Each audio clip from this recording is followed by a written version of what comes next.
గౌరవనీయులు శ్రీ వెంకటనాథరావు గారికి స్వాగతం సుస్వాగతం. రాష్ట్ర రహదారి అభివృద్ధి కార్పొరేషన్ చైర్మన్ శ్రీ వెంకటనాథరావు గారికి స్వాగతం సుస్వాగతం.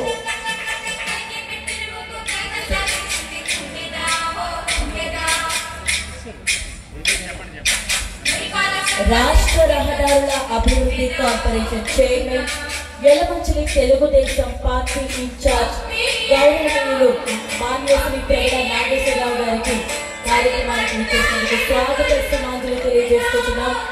ప్రజల మనిషి, ప్రజాశక్తి, ఆలోచన నాయకుడు మరి ఈ రోజు ఇంత గొప్ప కార్యక్రమాలు ఏర్పాటు చేసి ఈ కార్యక్రమానికి చేసినందుకు ప్రత్యేకంగా ధన్యవాదాలు తెలియజేస్తున్నాము.